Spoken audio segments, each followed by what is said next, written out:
Сәлеметсіздер ме, құрметті оқырман қауым.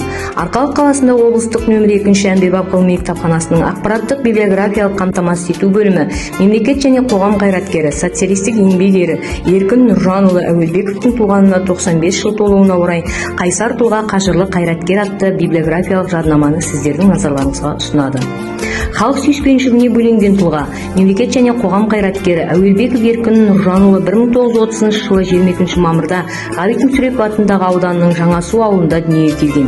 Тимирязев атындағы Мәскеу ауыл шаруашылығы академиясын тәмамдаған соң, облысымыздың Коновалов машина трактор станциясында бас агроном, директор қызметтерін атқарған.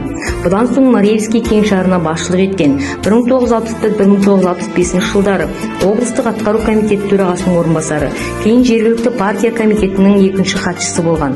Бұдан кейін ауыл шаруашылығы министрінің бірінші орынбасары, Қазақстан астық өнімдері және құрама жем өнеркәсібі министрі, Көкшетау, Торғай, Қызылорда облыстары партия комитеттерінің бірінші хатшысы қызметтерін атқарған.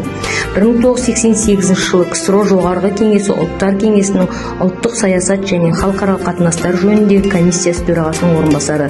1991-1992 жылдары Қазақстан Республикасы президентінің кеңесшісі болып, тәуелсіз еліміздің нығаюына, елде қолға алынған әлеуметтік экономикалық жаңа қатынастарды жүзеге асыру ісіне үлкен үлес қосты.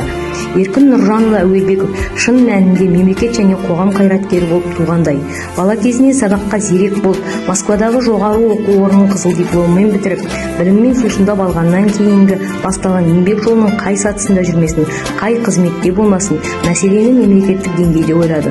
Сол деңгейде шеше білді. Осы жолда кедергі де аз болған жоқ.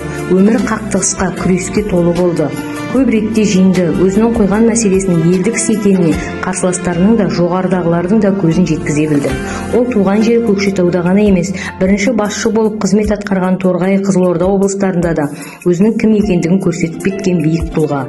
Торғайда қызмет еткен жылдарында жаңа қалыптасқан облыстың абыройын асыра білді. Шағын облыстың басында Еркін Нұржанұлы тәрізді одаққа танымал тұлға тұрғанда, Торғайдың айбыны асып, айдарынан желесіп тұрған кезеңдері еді десе де болғандай. Облыс халқы, әсіресе қалың қазақ мекен еткен Амангелді, Жангелдин, Амантоғай, Арқалық аудандарының ел жұрты оны ешқашан ұмытпақ емес. 3 мәрте Ленин, Октябрь революциясы, 3 мәрте еңбек қызыл ту ордендері, медалдарымен марапатталған. Қоғам және мемлекет қайраткері 29 қаңтарда 1999 жылы Алматы қаласында өмірден озды. Құрметті оқырман қауым, қоғам қайраткері, біртуар ерекше тұлға Әуелбеков Еркін Нұржанұлы туралы жаднамамен толық танысып, өздеріңізге қажетті мәліметтерді біздің кітапханамыздың ақпараттық библиографиялық қамтамасыз ету бөлімінен келіп ала аласыздар. Назарларыңызға рахмет.